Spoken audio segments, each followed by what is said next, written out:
El año 25. Estoy en el año 25, encerrado dentro de un cuarto medio destruido. Las paredes son blancas y faltan ladrillos. Sobre todo las partes superiores de la construcción están afectadas. Parecería que un terremoto o un viento fortísimo chocó contra esta construcción y derribó cientos de sus elementos. Visto sandalias, túnica blanca y mi cara es idéntica a la de ahora. No sé qué hago en ese lugar. De pronto veo una escena de un mercado. Hay mucha gente platicando y cambiando frutas, monedas, granos y artesanías. No me preguntes si estoy ahí o si lo estoy imaginando. No puedo ya distinguir una de otra contingencia. Ahora aparece un personaje barbado, pero su barba termina en triángulo y sus ojos tienen un brillo asesino. Me observa atentamente y yo no quiero moverme. De nuevo, no sé si está ahí o si yo tengo una visión. No puedo distinguir una de la otra. Ahora salgo a la calle. Mis padres son Marta y Juan. Hace mucho frío en esta calle, demasiado frío en realidad. Un frío insoportable. No tengo forma de calentarme. Hace mucho frío. Ahora todo se va, desaparece, se aleja. La conciencia de ese que era yo es muy distinta a la mía. En verdad no me gusta esa conciencia. Hay mucha confusión y todo está concentrado en la idea de la nada. Quiero regresar, esa conciencia no me gusta. Todo se entreteje en un mosaico magnífico de filigranas rosadas. Todas las conciencias bailan en un mutuo conocimiento y se ríen cuando una de sus manifestaciones se percata del milagro. Ahora viene y dice lo que debe decir, y alguien más lo repite, la nube pasa, y el pájaro canta, y al final el niño llora, y de pronto una conciencia se da cuenta que todo está ligado, y en su verdadero asombro grita acerca de la existencia de Dios y reconoce que no existe el azar en ningún modo. Después del año 25, de negarme a existir en tal conciencia de ignorancia, después del frío, a los 2 días que ahora parecen 2 segundos, después de un lapso que en su presente fue tiempo y que ahora es recuerdo, después del frío, durante la noche previa a la entrada de Piscis, cuando todos los planetas nos mandarían bendiciones, después de todo eso nos reunimos a platicar. Del tiempo, de Dios, de la conciencia. El día anterior yo había llegado a la conclusión de que la estructura cerebral es un sintonizador de la conciencia y no su creador, que la experiencia es resultado del contacto de la estructura con lo que tiene una existencia propia y permanente. No existe otra forma de entender el fenómeno reencarnacional. De nuevo un día más, que recordarlo es la misma secuencia de infinitos presentes que cada vez con mayor vivencia se convierten en vidas. Ahora, en el día siguiente de conciencia masculina y la femenina, se vislumbraron como partes de un todo que debía llegar al equilibrio.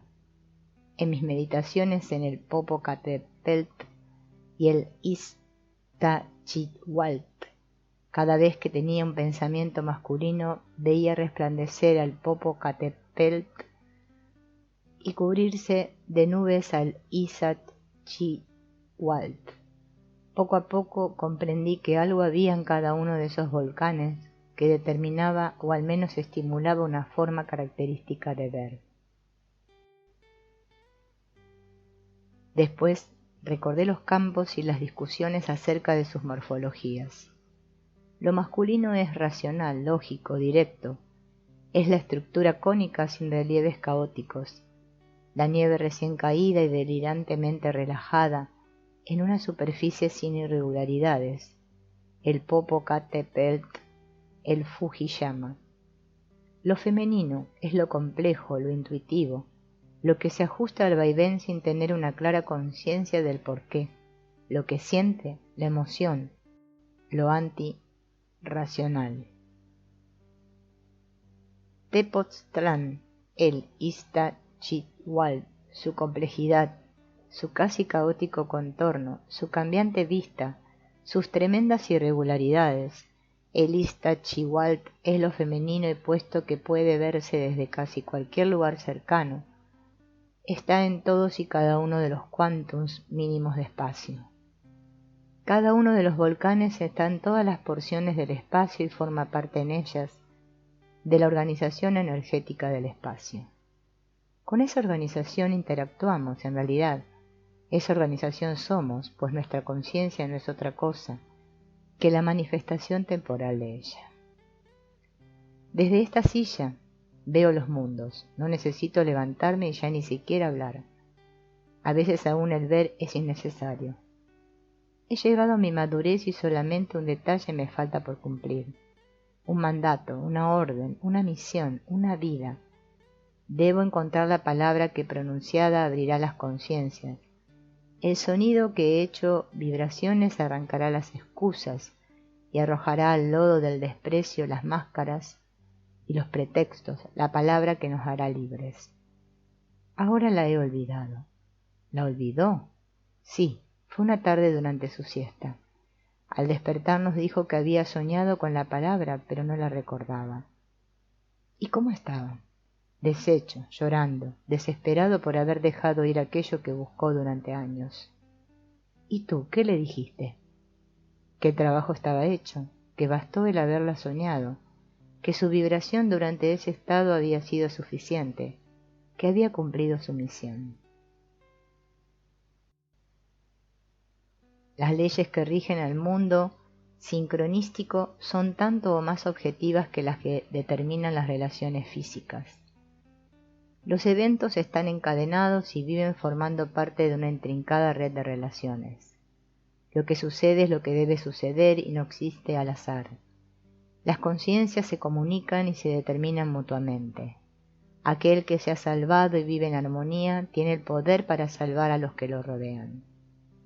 Siempre que he pasado por Parres, siento que ahí es el lugar, le dije a Sara, contestando una de sus preguntas. Es el lugar. Entre 7 y 9 de la noche, lo que ahí existe es tranquilidad y el contacto. ¿Cómo lo sabes? Lo siento siempre que por la carretera paso por ahí.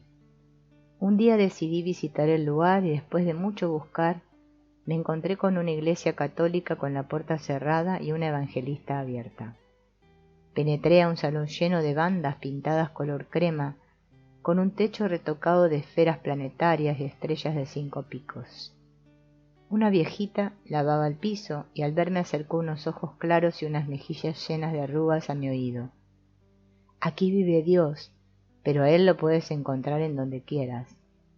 Su cara me era familiar y sus ojos todavía más. Le pregunté por la hora de las reuniones. Todos los días de 7 a 9 de la noche.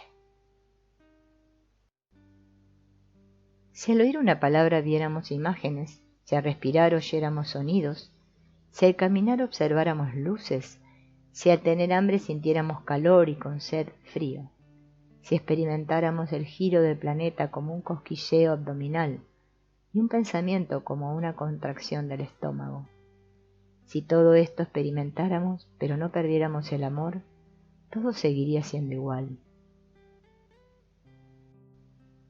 ¿Qué importa que al masticar no rechinen los dientes y no se vieran luces, o al escuchar sonidos nuestra boca se llenara con el sabor de un durazno? Nada importaría excepto que siguiéramos amando. Nos reímos cuando le dije que antes no entendía cómo se asombraba y le parecía extraordinario el que cuando me tocaba yo sintiera. Yo te toco y tú sientes. ¿No es fantástico? Ahora, después de tanto aprender a no juzgar, a vivir en el presente, a saber que en una expansión total nuestros cerebros son las estrellas, ahora a mí me pareció aún más fantástico. En la noche fui a ver a don Lucio. Le llevaba buenas noticias de Tepoztlán. Por fin las energías eran de luz y el acercamiento de la primavera nos había colocado a todos en una especie de situación de éxtasis, llena de sonrisas y gozo. Me lo encontré a la entrada de su casa y me invitó a pasar. En 20 minutos hablábamos de vibraciones y yo le pedí un objeto personal para probar nuestros métodos. Me miró de reojo y negó con la cabeza. Nunca llegó nada.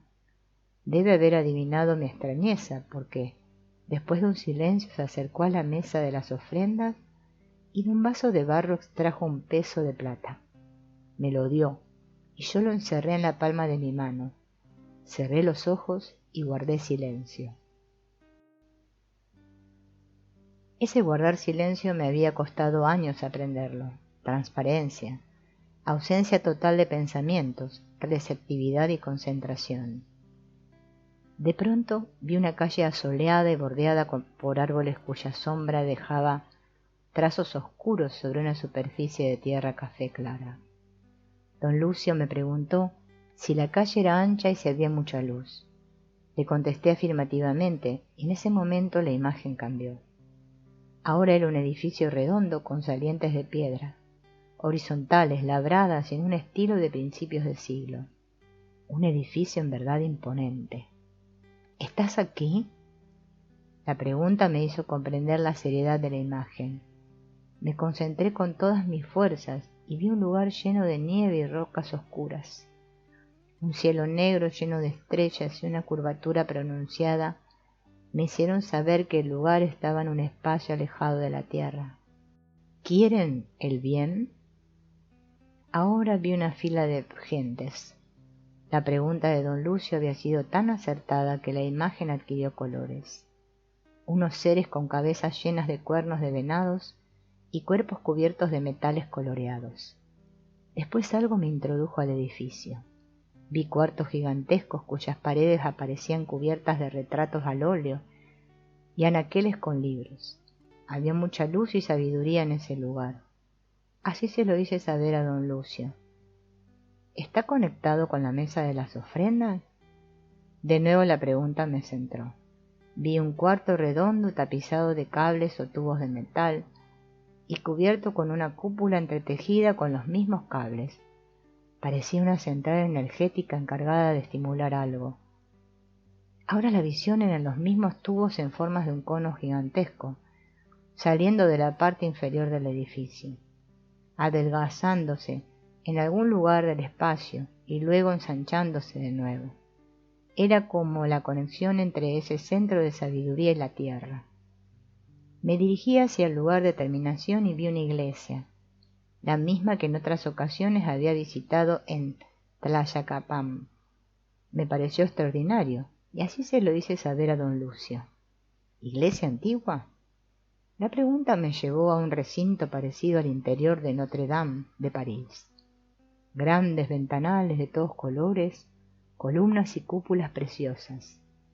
Claridad, luz, conocimiento, alegría de vivir.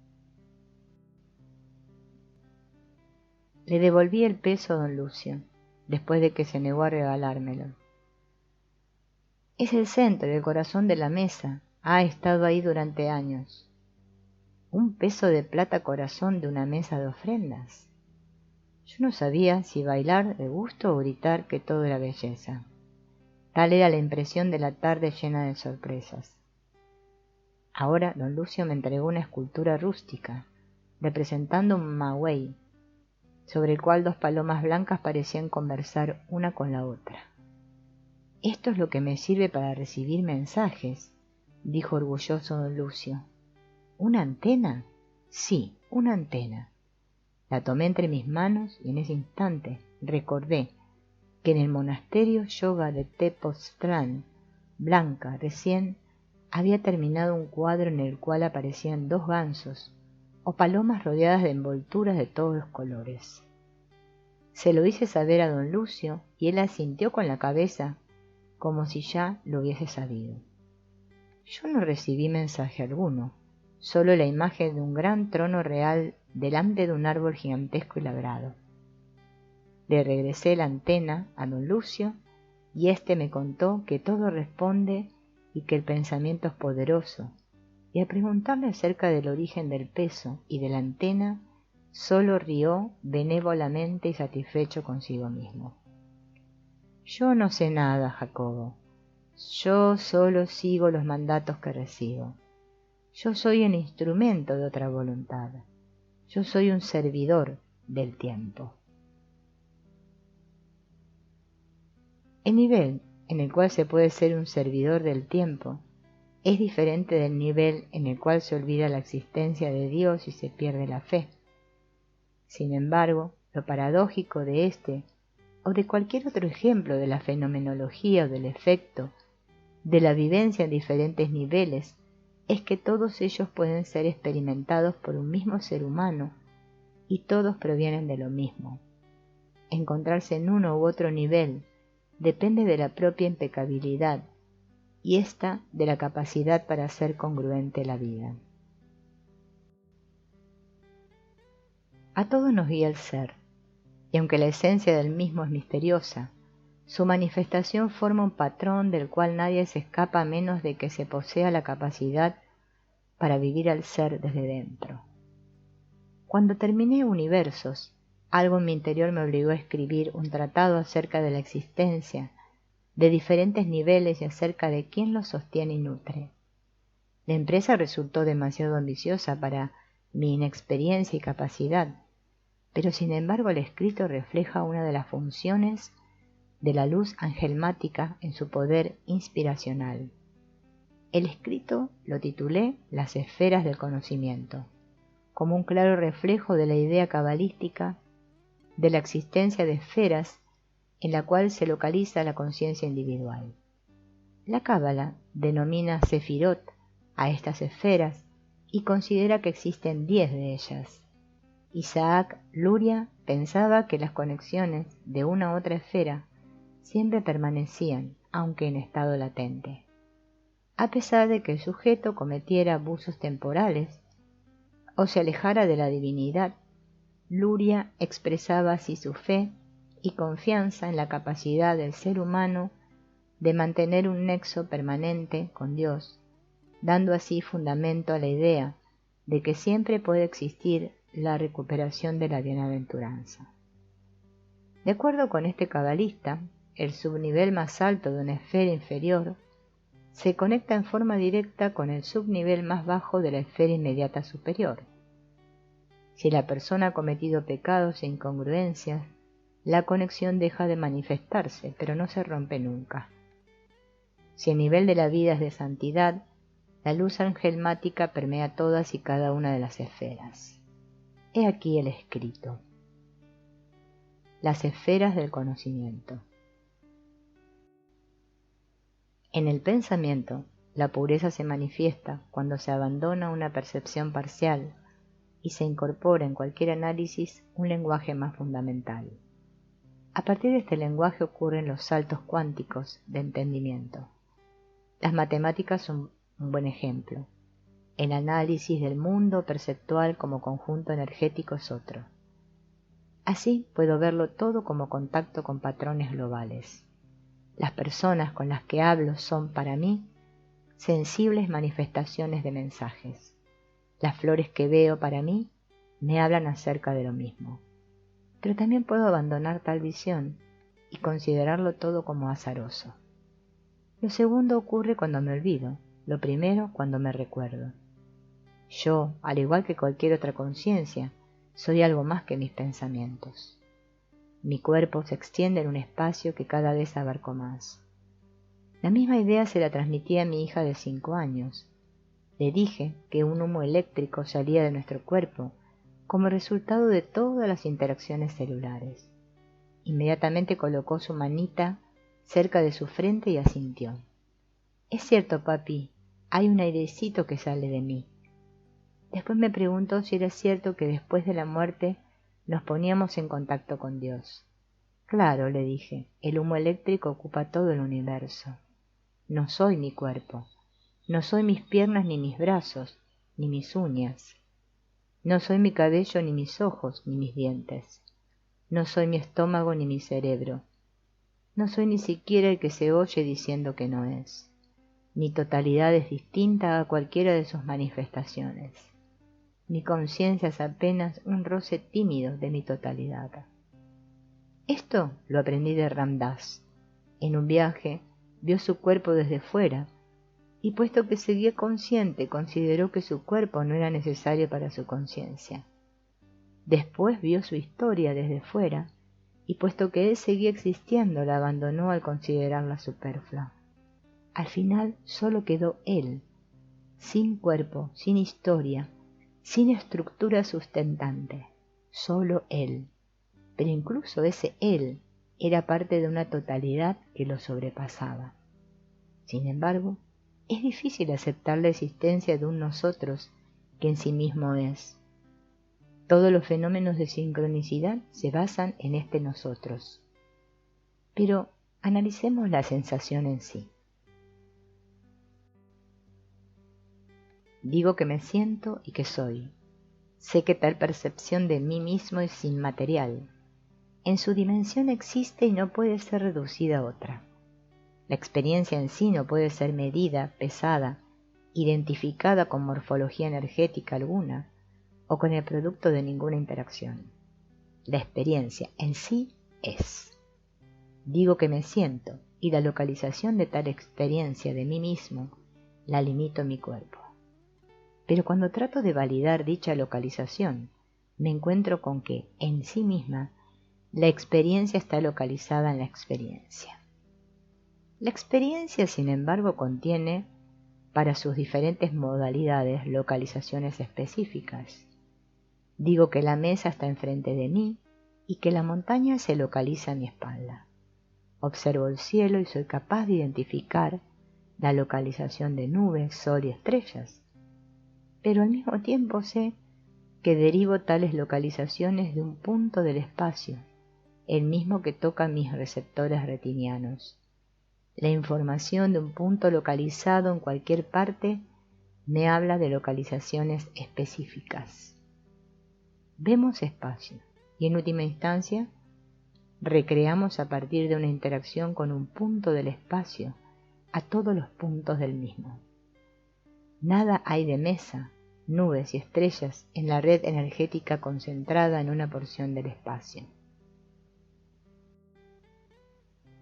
Nada existe ahí que en sí mismo sea la distancia que me separa de una nube. Sin embargo, y al mismo tiempo, todo está ahí. Conozco un pintor que posee una extraordinaria capacidad de acceso a sus propios niveles de funcionamiento cerebral. Puede irse hacia el lugar que antecede a la forma o al color. Todavía no es capaz de ver el mundo como lo hacen sus receptores retinianos, pero cuando lo haga sabrá que la localización es creación absoluta. Más bien, transformación de lo que en sí mismo es uno y está indiferenciado. Por tanto, sin querer considerar que el todo es un punto, tengo al menos que aceptar que de un punto se puede reconstruir el todo. Al menos eso es lo que hacemos cuando vemos. Lo mismo que sucede con la localización ocurre con el tiempo. De un lugar a otro que visito transcurre tiempo. Sin embargo, puedo estar en dos lugares al mismo tiempo. Esto lo sabe quien haya tenido una experiencia fuera del cuerpo. Puesto que la pregunta es acerca del origen de la experiencia, y esta experiencia puede surgir en cualquier lugar sin tiempo intermedio, debo concluir que la experiencia de tiempo es sólo una de las tantas posibles formas de transformar en contenido vivencial lo que de suyo propio es indiferenciado. Como un salto cuántico, la experiencia surge. Por tanto, las leyes que la originan deben ser similares a las que determinan el comportamiento cuántico en una partícula. Esta aparece en un orbital o en otro sin camino intermedio. Se recrea en diferentes localizaciones como si previamente estuviera contenida en todas. La única explicación para la localización es entonces la manifestación focalizada de lo que previamente habita el todo. Si considero que la aparición de la experiencia en cualquier lugar del espacio es también manifestación de lo previamente existente, de lo que en sí mismo está ya contenido en el todo, debo suponer que la experiencia se determina por la súbita direccionalidad de un contenido que en sí mismo no está localizado en ninguna parte y al mismo tiempo está localizado en todas partes. En lo anterior me baso, además de otras cosas, para suponer que nuestra totalidad es el mismo universo, y que la manifestación experiencial y concreta de tal totalidad es sólo un problema de direccionalidad. La hipótesis de campo neuronal surge precisamente de tal consideración. Ni mi cerebro ni mi cuerpo están localizados en la porción de espacio que logro materializar perceptualmente. Mi cerebro es todo el universo en el que se expande el producto de su actividad. De aquí a la explicación de la posibilidad de manifestar experiencia cuánticamente en cualquier porción del espacio, solo hay un paso. Mi campo interactúa con la misma organización del espacio que recreo a partir del contacto que tengo con una de sus porciones, contacto de mis receptores.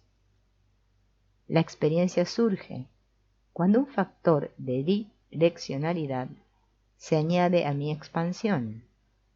Así se explica que pueda estar en cualquier lugar sin pasos intermedios. Es la misma consideración de salto cuántico de orbital. El espíritu de un hombre es como el fruto de un árbol. El fruto se mantiene en su estructura arbórea el tiempo necesario para madurar. Cuando su peso sobrepasa la unión que lo liga con la rama, cae a la tierra. Solamente cuando un hombre trasciende su propia estructura puede ofrecer algo al mundo. Antes, su peso es insuficiente para desligarse de su origen.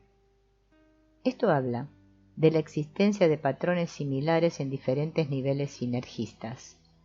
La conciencia de un hombre, la conciencia planetaria, la conformación convergente de un árbol, el desarrollo de una semilla, las líneas de la mano y las circunvoluciones cerebrales, la mecánica cuántica y las bases del pensamiento creativo. Todo es analogía, todo es patrón, todo es imagen de todo. Los mismos procesos se dan en diferentes órdenes de complejidad, las esferas del conocimiento. El río fluye ayudado por la pendiente y la gravedad, riega las orillas de los campos y el calor del sol evapora su superficie. La transforma en una dimensión etérea que flota en el espacio hasta que después extiende su contenido hacia lugares que todo lo abarcan. Las selvas surgen y en otro cambio dimensional el agua del río se transforma en oxígeno. Así también sucede con la conciencia. Su fluidez surge de un río que es evaporado por el conocimiento extendiendo su influencia hacia el universo. Lo que es capaz de abarcar una mirada equivale a la transformación dimensional del río en oxígeno atmosférico. Sin embargo, todo es transformación. En sí mismo solo existe uno. El mundo ofrece sus poderes a quien los merezca. Es tanta la responsabilidad del pensamiento que solo puede llegar a él aquel que sea puro de espíritu. Pureza de espíritu es totalidad espiritual. En ese viaje no se aceptan mediocridades. Los términos medios son peligrosos en el mundo material y absolutamente fatales en el espiritual. Niveles y niveles que no se reconocen, sino cuando son trascendidos. De esta manera, hay quien puede reconocer en cualquier gesto la hondura, puede saber que no hay cabida para incongruencias, que si alguien dice saber, debe ser en todo puro, que si existe un área de falsedad, todo el conocimiento se viste de un tono de superficialidad que tan bien caracteriza al mediocre de espíritu. Así me sucedió con alguien a quien consideraba hombre de conocimiento. Supe, después de su muerte, de sus necesidades mundanas, de su incongruencia, de sus juegos. Incluso supe que lo que yo consideraba como silencio sabio era culpa, sensación de timidez por sus pecados, insatisfacción y caída emocional. Cuando la vida se ve con perspectiva y cuando se ha aceptado que el camino ha comenzado, verdaderamente aceptado, se reconoce una inteligencia que sobrepasa la propia conciencia. Algo le da sentido al camino a pesar de que en él los eventos parezcan desconectados. Pero no me refiero a la certeza de especificidad, es decir, aquella que nos dice que sólo existiría este presente de nueva cuenta si todo lo anterior se repitiera. A lo que me refiero es a la existencia permanente de una guía supraconsciente. Llámesele como se le llame, conciencia planetaria, protector, Dios. Existe algo que sabe y a su vez algo que sabe, una cadena infinita de diferentes estados de conciencia, unos más globales e inclusivos que otros. Aquello que sabe cambia de vida al cambiar de conciencia. En realidad, el proceso es el de llegar a una visión que englobe las anteriores y después a otra que permita ver la visión antes global desde las alturas. Por otro lado, es necesario prepararse para continuar sin interrupciones o bloqueos. En el instante en el que se percibe la existencia del patrón, cuando se conoce su sentido y su dirección, nada es más impostergable que limpiar de escollos el camino, saber lo que ha estimulado y lo que ha retardado la direccionalidad y preparar la vida para hacerla en contacto con aquello que estimula y alejarla de aquello que retarda. Y he aquí, en ocasiones, el grave dilema. La dirección es lo que se ha vivido y por tanto, solo hasta el último nivel se podría juzgar. Pero el último nivel nunca llega, es por ello que se debe reconocer la aceptación, siempre y cuando exista detrás de ella la conciencia.